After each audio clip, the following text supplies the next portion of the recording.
Hello my dear students, welcome back to my YouTube channel. मेरे YouTube channel पर आप लोग का बहुत बहुत स्वागत है। डियर स्टूडेंट, आज की क्लास में हम लोग बीएससी फिफ्थ सेमेस्टर के शिक्षा शास्त्र विषय का अध्ययन करेंगे।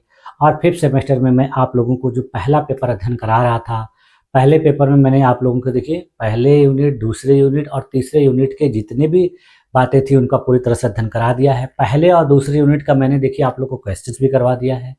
आज मैं आप लोगों की तीसरे यूनिट के जो महत्वपूर्ण प्रश्न आपके एग्जाम में पूछे जा सकते हैं उनको बता दे रहा हूँ। उसके बाद मैंने आप लोगों को पिछली क्लास में बताया था कि अब हम लोग जो है दूसरे पेपर का भी अध्ययन करना शुरू करेंगे। इस पेपर में 3 यूनिट को पढ़ाने के बाद मैं इसको होल्ड करूँगा और आपका दूसरा पेपर भी पढ़ाऊँगा। दूसरे पेपर में भी लगभग 2-3 यूनिट पढ़ाने के बाद फिर से दूसरे फर्स्ट पेपर पे आएंगे और फर्स्ट पेपर को इस बार पूरा समाप्त कर देंगे। तो इसी तरीके से आपका देखिए दोनों पेपर मुझको पढ़ाना है, तो आप लोग इन सारी क्लासेस को रेगुलर देखते रहिए, जुड़े रहिए, जिससे क्या होगा कि आपका एग्जाम से पहले ये पूरा सिलेबस कंप्लीट करा दिया जाएगा। और जैसा कि मैंने पिछले सेमेस्टर में देखिए आप लोगों का लास्ट में जो है प्रैक्टिकल फाइल का भी जो वीडियो है बनाता हूँ कि प्रैक्टिकल फाइल कैसे बनेगी, आपकी प्रैक्टिकल फाइल को कैसे कैसे कौन कौन से फॉर्मेट में बनाना होता है, सारी चीज़ें मैं आप लोग को बता देता हूँ। तो चलिए आज की क्लास को शुरू करते हैं। आज की क्लास में हम लोगों को देखना है कि आपके इस अचीवमेंट टेस्ट या उपलब्धि परीक्षण वाले जो यूनिट है या चैप्टर है, इससे किस तरीके के प्रश्न ऑब्जेक्टिव टाइप के पूछे जा सकते हैं, किस तरीके के अति लघु उत्तरीय पूछे जा सकते हैं, किस तरीके के लघु उत्तरीय पूछे जा सकते हैं और किस तरीके के प्रश्न दीर्घ उत्तरीय पूछे जाते हैं। तो आइए चलिए देखा जाए।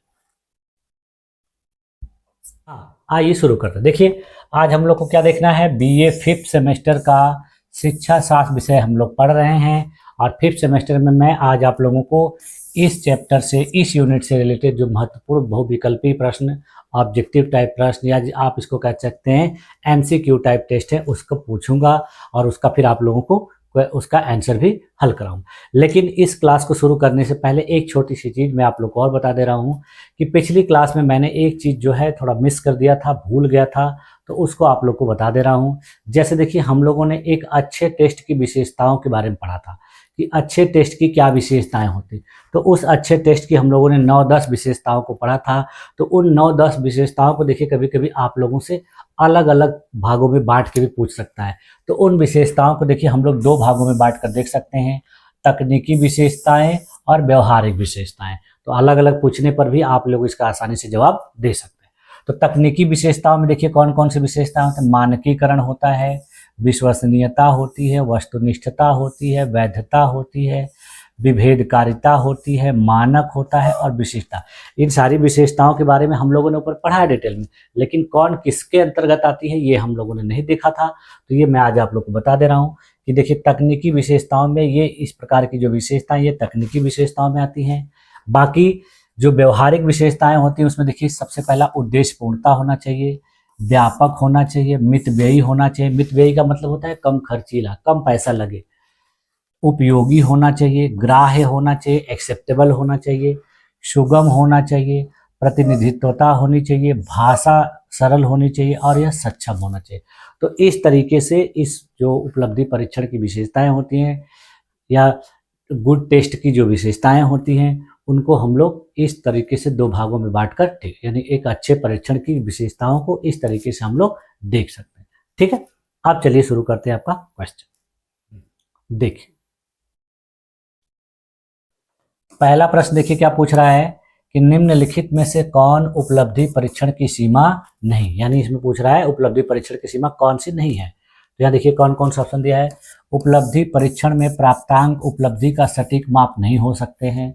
दूसरा दिया है शिक्षण का स्तर पाठ्यक्रम पूरा करना जैसे कारकों को नहीं मापा जा सकता है। तीसरा दिया है यह सामग्री और शिक्षण के तरीकों की आलोचनात्मक जांच के लिए अच्छा है। और चौथा है समान प्रकार के उपलब्धि परीक्षणों में विद्यार्थियों के उपलब्धि अंक भिन्न भिन्न होते हैं। तो इस क्वेश्चन का देखिए आपका राइट ऑप्शन क्या हो जाएगा, ऑप्शन नंबर सी, यानी यह सामग्री और शिक्षण के तरीकों की आलोचनात्मक जांच के लिए बहुत अच्छा होता है, इसलिए इसका उपयोग किया जाता है। दूसरा क्वेश्चन देखिए,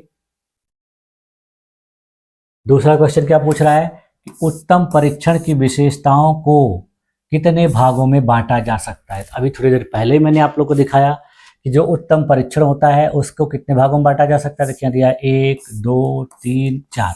तो कितने भागों में बांटा जा सकता है? दो मेन भागों में बांटा जा सकता है। पहला क्या होता है कि व्यवहारिक भाग और दूसरा होता है तकनीकी। तकनीकी भागों में कौन कौन सी चीज़ें होती हैं वो हम लोगों ने देखा, और व्यवहारिक में कौन कौन सी। अगला क्वेश्चन देखिए, उत्तम परीक्षण की तकनीकी विशेषता है।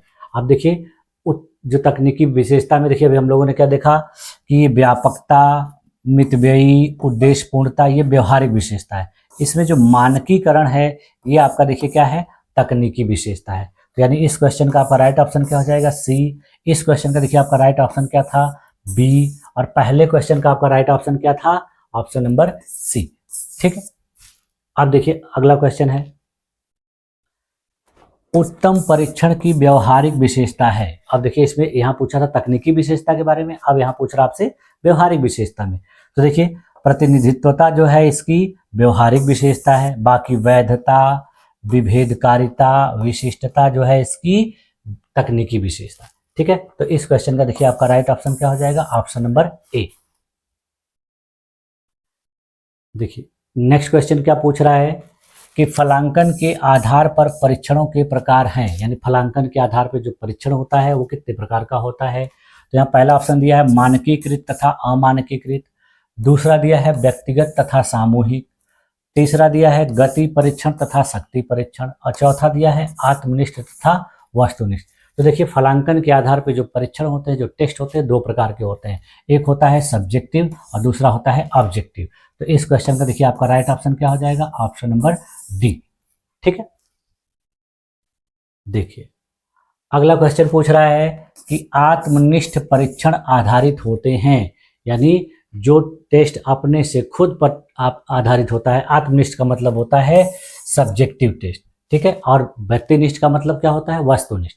तो यहाँ पर देखिए आत्मनिष्ठ परीक्षण जो बता रहा है वो कैसा होता है। तो यहाँ देखिए पहला ऑप्शन दिया वस्तुनिष्ठ अवलोकन, दूसरा दिया है परीक्षण और व्याख्या, तीसरा दिया है तथ्य और आंकड़े, चौथा दिया है व्यक्तिपरक मूल्यांकन। तो यही इसका आपका राइट ऑप्शन हो जाए, क्या होगा? Option number D. ठीक है, नेक्स्ट क्वेश्चन देखिए क्या लिखा है कि आत्मनिष्ठ परीक्षण के कितने भाग होते हैं, यानी आत्मनिष्ठ परीक्षण जो होता है वो कितने भागों का होता है। पहला ऑप्शन दिया गया एक, दूसरा दिया है दो, तीसरा दिया है तीन, चौथा दिया है चार। तो देखिए आत्मनिष्ठ परीक्षण के तीन भाग होते हैं। ठीक है, तो इस क्वेश्चन का देखिए आपका राइट ऑप्शन क्या हो जाएगा? Option number C. ठीक, अगला क्वेश्चन देखिए क्या दिया है कि सामान्य एवं विशिष्ट उपलब्धि परीक्षण के प्रकार होते हैं। देखिए यहाँ दिया है वचन संबंधी, रिक्त स्थान संबंधी, तीसरा दिया है मानकीकृत उपलब्धि परीक्षण, और चौथा दिया है अध्यापक निर्मित उपलब्धि परीक्षण। तो इस क्वेश्चन का देखिए आपका राइट ऑप्शन क्या हो जाएगा? Option number B. क्या होगा? मानकीकृत उपलब्धि परीक्षण। यानी इस क्वेश्चन का आपका राइट ऑप्शन क्या है? Option number B. अगला क्वेश्चन देखिए आपका क्या है, नवा प्रश्न। यहाँ देखिए डॉट डॉट करके दिया है, खाली स्थान है। यहाँ का उद्देश्य पूर्व निर्धारित होता है, यानी इसमें से दिया है कि किस प्रकार के परीक्षण का जो उद्देश्य होता है पहले से निर्धारित होता है। यहाँ देखिए पहला दिया है मानकीकृत उपलब्धि परीक्षण, दूसरा दिया है उपलब्धि परीक्षण, तीसरा दिया है अध्यापक निर्मित उपलब्धि परीक्षण, और चौथा दिया है विशिष्ट उपलब्धि। तो यहाँ पर देखिए जो उपलब्धि परीक्षण होते हैं उनका जो उद्देश्य होता है पूर्व निर्धारित होता है। तो इस क्वेश्चन का देखिए आपका राइट ऑप्शन क्या हो जाएगा? Option number B. अब देखिए अगला क्वेश्चन, क्वेश्चन नंबर 10वां। इसमें देखिए क्या पूछ रहा है आपसे कि आत्मनिष्ठ का अर्थ है, यानी आत्मनिष्ठ का अर्थ क्या होता है। तो पहला ऑप्शन दिया देखिए अवलोकन के आधार पर सत्यापित करना, दूसरा दिया है व्यक्तिगत राय के आधार पर धारणा बनाना, तीसरा दिया है व्यक्तिपरक मूल्यांकन करना, और चौथा दिया गया है वस्तुनिष्ठ परीक्षणों को ग्रेड देना। तो यहाँ पर देखिए आत्मनिष्ठ मतलब होता है स्वयं का, तो यहाँ पर क्या हो जाएगा कि व्यक्तिगत राय के आधार पर धारणा बनाना, यानी इस क्वेश्चन का आपका राइट ऑप्शन क्या हो जाएगा? Option number B. देखिए अगला क्वेश्चन देखिए क्या पूछ रहा है कि व्यक्तिपरक मूल्यांकन किया जाता है, यानी व्यक्तिपरक जो मूल्यांकन किया जाता है वो किस तरीके से किया जाता है। तो पहला दिया देखिए आत्मनिष्ठ परीक्षण की राय पर, वस्तुनिष्ठ अवलोकन पर, तीसरा दिया है आवश्यक जानकारी सत्यापित होने पर, और चौथा दिया है आवश्यक जानकारी की पुष्टि किए बिना। तो देखिए जो व्यक्तिपरक मूल्यांकन किया जाता है वह आवश्यक जानकारी की पुष्टि किए बिना ही किया जाता है। तो इस क्वेश्चन का आपका राइट ऑप्शन क्या हो जाएगा? Option number D. देखिए अगला क्वेश्चन दिया है, देखिए आत्मनिष्ठ परीक्षण भिन्न हो सकते हैं।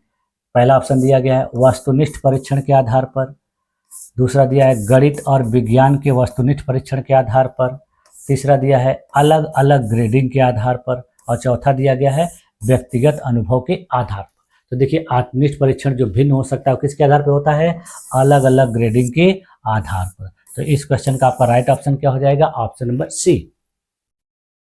उसके बाद फिर देखिए अगला क्वेश्चन दिया है रूप के आधार पर परीक्षण होते हैं। यहाँ पहला दिया है गति तथा शक्ति परीक्षण, दूसरा दिया है बुद्धि परीक्षण, तीसरा दिया है रुचि परीक्षण, और चौथा दिया है सृजनात्मक परीक्षण। तो रूप के आधार पर देखिए परीक्षण का क्या होता है, गति तथा शक्ति परीक्षण जो होता है ये रूप के आधार पर परीक्षण का प्रकार होता है। तो ये आपका राइट ऑप्शन क्या हो जाएगा, ऑप्शन नंबर ए। उसके बाद फिर देखिए अगला क्वेश्चन है क्वेश्चन नंबर 14, 14वां, आत्मनिष्ठ परीक्षण की विशेषता है, यानी आत्मनिष्ठ परीक्षण की विशेषता पूछ रहा है। पहला ऑप्शन दिया है प्रक्षेपण, दूसरा ऑप्शन दिया व्यक्तिगत सूची, तीसरा दिया है लचीलापन, चौथा दिया है भेदक अभियोग्यता। देखिए जो आत्मनिष्ठ परीक्षण की सबसे बड़ी विशेषता होती है वो होती है इसकी लचीलेपन, या ये जो है लचीलापन होता है। तो इस क्वेश्चन का देखिए आपका राइट ऑप्शन क्या हो जाएगा, ऑप्शन नंबर बी। अगला क्वेश्चन देखिए पूछ रहा है कि वर्णनात्मक प्रश्न उदाहरण हैं, यानी वर्णन वाले जो प्रश्न हैं किस प्रकार के प्रश्न के उदाहरण हैं। पहला ऑप्शन दिया है भावात्मक प्रश्नों का, दूसरा दिया है ज्ञानात्मक प्रश्नों का, तीसरा दिया है संवेगात्मक प्रश्नों का, और चौथा दिया है निबंधात्मक प्रश्नों का। तो देखिए जो वर्णनात्मक प्रश्न होते हैं, वर्णन करने वाले होते हैं, तो किस तरीके के होते हैं, निबंधात्मक प्रश्न के उदाहरण होते हैं। तो इस तरह से आपका इस क्वेश्चन का राइट ऑप्शन क्या हो जाएगा, ऑप्शन नंबर डी। इसके बाद फिर देखिए अगला क्वेश्चन पूछ रहा है कि किसके अनुसार वस्तुनिष्ठ परीक्षणों का अभिप्राय अंक एवं स्तर प्राप्त करना है जो सापेक्षिक रूप में आत्मनिष्ठ तत्वों से प्रभावित नहीं होते। तो पहला ऑप्शन दिया देखिए डगलस एवं हॉलैंड, दूसरा दिया है फ्रीमैन, तीसरा दिया है गैरिसन, और चौथा दिया है मन। तो देखिए इस तरीके की जो बात है वो किसके द्वारा कही गई है, डगलस एवं हॉलैंड के द्वारा। तो आपके इस क्वेश्चन का राइट ऑप्शन क्या हो जाएगा, ऑप्शन नंबर ए। फिर उसके बाद देखिए अगला क्वेश्चन पूछ रहा है कि शिक्षक के प्रभाव को ज्ञात किया जा सकता है, देखिए शैक्षिक मार्गदर्शन से, शिक्षा के शैक्षिक स्तर से, परीक्षा परिणामों के आधार पर, और चौथा दिया अधिगम हेतु प्रेरणा से। यानी किसी भी शिक्षक के जो प्रभाव को कैसे ज्ञात किया जा सकता है ये आपसे पूछ रहा है। तो शैक्षिक मार्गदर्शन से नहीं ज्ञात किया जा सकता है, शिक्षा के शैक्षिक स्तर से नहीं ज्ञात किया जा सकता है, बल्कि किससे ज्ञात किया जाता है, परीक्षा के परिणामों के आधार। यानी किसी शिक्षक का किसी बालक पर क्या प्रभाव पड़ा है, उसका परीक्षा में जिस तरीके से परफॉर्मेंस होगा उसी से मापा जाता है कि टीचर ने अच्छे तरीके से पढ़ाया है। तो इस क्वेश्चन का देखिए आपका राइट ऑप्शन क्या हो जाएगा, ऑप्शन नंबर सी। अगला क्वेश्चन देखिए पूछ रहा है उपलब्धि परीक्षण का प्रशासन होता है, यानी उपलब्धि परीक्षण जो किया जाता है उसको कैसे प्रशासित किया जाता है, कैसे एडमिनिस्ट्रेटिव किया जाता है। तो पहला ऑप्शन दिया देखिए अनिश्चित रूप से, दूसरा दिया है व्यवस्थित तरीके से, तीसरा दिया है पूर्व निर्धारित, और चौथा दिया गया है अव्यवस्थित। तो देखिए उपलब्धि परीक्षण का जो प्रशासन होता है वो देखिए अनिश्चित नहीं होता है, व्यवस्थित नहीं होता है, अव्यवस्थित नहीं होता, बल्कि क्या होता है, पूर्व निश्चित होता है। तो इस क्वेश्चन का देखिए आपका राइट ऑप्शन क्या हो जाएगा, ऑप्शन नंबर सी। ठीक है, अब देखिए अगला क्वेश्चन देख लेते हैं, क्वेश्चन नंबर 19 और 20। देखिए यहाँ पूछ रहा है वस्तुनिष्ठ परीक्षण में अवलोकन या आकलन का उपयोग किया जाता है। तो ये पहला ऑप्शन दिया है तथ्यों तथा आंकड़ों के आधार पर, दूसरा दिया आवश्यक जानकारी सत्यापित होने के बाद, तीसरा दिया है किसी भी निर्णय पर पहुंचने के बाद, और चौथा दिया है किसी भी निर्णय पर पहुंचने से पहले। तो देखिए वस्तुनिष्ठ परीक्षण में जो अवलोकन का आकलन का उपयोग किया जाता है वो कब किया जाता है, किसी भी निर्णय पर पहुंचने से पहले। यानी इस क्वेश्चन का आपका राइट ऑप्शन क्या हो जाएगा, ऑप्शन नंबर डी। अगला क्वेश्चन देखिए क्या दिया है, प्रायः व्यक्तिपरक टिप्पणियां पाई जाती हैं। पहला ऑप्शन दिया है कोई महत्वपूर्ण निर्णय लेते समय, दूसरा दिया है कोई महत्वपूर्ण निर्णय लेने से पहले, तीसरा ऑप्शन दिया है आवश्यक जानकारी के सत्यापन के समय, और चौथा ऑप्शन दिया है तथ्यों तथा आंकड़ों के आधार पर। ठीक है, देखिए प्रायः व्यक्तिगत टिप्पणियां जो पाई जाती हैं कोई महत्वपूर्ण निर्णय लेते समय पाई जाती है। तो इस क्वेश्चन का आपका राइट ऑप्शन क्या हो जाएगा, ऑप्शन नंबर ए। अब देखिए सभी प्रश्नों का जो आंसर है मैंने यहाँ पर नीचे दे दिया है। तो आप लोग क्लास में जब देखेंगे सारे प्रश्नों को हल करने के बाद आप लोग इस आंसर को मिला लेंगे कि मैंने जो भी आप लोगों को आंसर करवाए हैं वो राइट है कि नहीं। ठीक है, अब देखिए आपके इस यूनिट से किस तरीके के अति लघुत्तरी प्रश्न पूछे जा सकते हैं। जैसे देखिए अति लघुत्तरी प्रश्नों में पहला क्या है कि विशेषता के आधार पर उत्तम परीक्षण को कितने भागों में बांट सकते हैं। दूसरा देखिए पूछ सकता है फ्रीमैन के अनुसार विश्वसनीयता की परिभाषा बताइए। तीसरा देखिए पूछ सकता है कि दो प्रकार की तकनीकी विशेषताओं के नाम बताइए। अभी थोड़ी देर पहले मैंने आप लोग को बताया कि उत्तम परीक्षण की तकनीकी विशेषताएं कौन सी होती हैं और व्यवहारिक कौन सी होती हैं। ये अगला क्वेश्चन देखिए क्या पूछ सकता है आप सबको, विभेदकारिता को परिभाषित कीजिए। फिर अगला क्वेश्चन देखिए क्या पूछ सकता है, वैधता की कोई एक परिभाषा बताइए। तो देखिए अभी मैंने आप लोगों को जो पिछली क्लास में पढ़ाया था कि उत्तम परीक्षण की कौन कौन सी विशेषताएं हैं, उन्हीं विशेषताओं की देखिए आपसे परिभाषा पूछी जा रही है, तो आप उसको आसानी से बता सकते हैं। फिर उसके बाद देखिए आपका लघु उत्तरी प्रश्न में क्या क्या पूछ सकता है। सबसे पहले आपसे पूछ सकता है कि परीक्षण का अर्थ बताइए, टेस्ट किसे कहते हैं, परीक्षण क्या होता है। दूसरा देखिए क्वेश्चन पूछ सकता है कि उत्तम परीक्षण की व्यवहारिक विशेषताएं बताइए। देखिए व्यवहारिक विशेषताएं मैंने आप लोग को 6-7 अभी बताई, तो व्यवहारिक विशेषताओं का आप नाम लिख देंगे और उसका कुछ उदाहरण लिख देंगे तो आपका क्वेश्चन का राइट आंसर हो जाएगा। उत्तम परीक्षण के देखिए तकनीकी विशेषताएं पूछ रहा है, तकनीकी विशेषताएं भी मैंने आप लोग को 5-6 बताई अभी। अध्यापक निर्मित परीक्षण पर प्रकाश डालिए, यानी अध्यापक के द्वारा निर्मित किया गया कोई एक परीक्षण है उस पर आपको प्रकाश डालना। तो मैंने आप लोग को थोड़ी देर पहले ही बताया था इस पिछली क्लास में कि अध्यापक के द्वारा निर्मित परीक्षण किस प्रकार का होता है, उसमें कौन कौन सी चीज़ें शामिल की जाती हैं। और फिर देखिए अगला क्वेश्चन है माध्यम के आधार पर परीक्षण को वर्गीकृत कीजिए। ठीक है, तो इस तरीके से आपका ये लघु उत्तरी प्रश्न पूछा जाएगा। अब देखिए दीर्घ उत्तरी प्रश्न में देखिए आपसे क्या पूछा जाएगा कि आत्मनिष्ठ परीक्षण क्या होता है, इसकी विशेषताएं बताइए, इसकी सीमाएं बताइए और इसके प्रकारों का वर्णन करके स्पष्ट कीजिए। दूसरा देखिए पूछा जा सकता है कि वस्तुनिष्ठ परीक्षण किसे कहते हैं, इसकी परिभाषा बताइए, इसकी विशेषता बताइए और इसके विभिन्न प्रकारों को स्पष्ट। अब देखिए सारी चीज़ें आपसे नहीं पूछी जा सकती, इसमें से कुछ ऐसी चीज़ें हैं जो पूछी जा सकती हैं, जो नहीं पूछ, लेकिन आपको इस तरीके से इसको तैयार करना है कि आने वाले एग्जाम में जो भी क्वेश्चन पूछे जाए उसका जवाब आसानी से दे सके।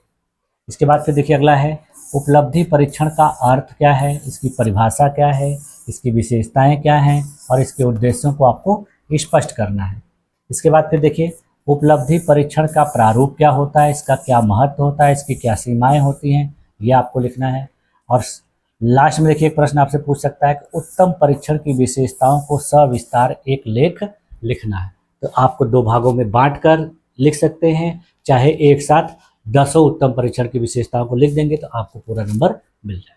ठीक है, तो इस तरीके से देखिए आपका ये जो यूनिट है आज पूरी तरह से समाप्त हो गया। अब हम लोग को दूसरे पेपर का अध्ययन करना है।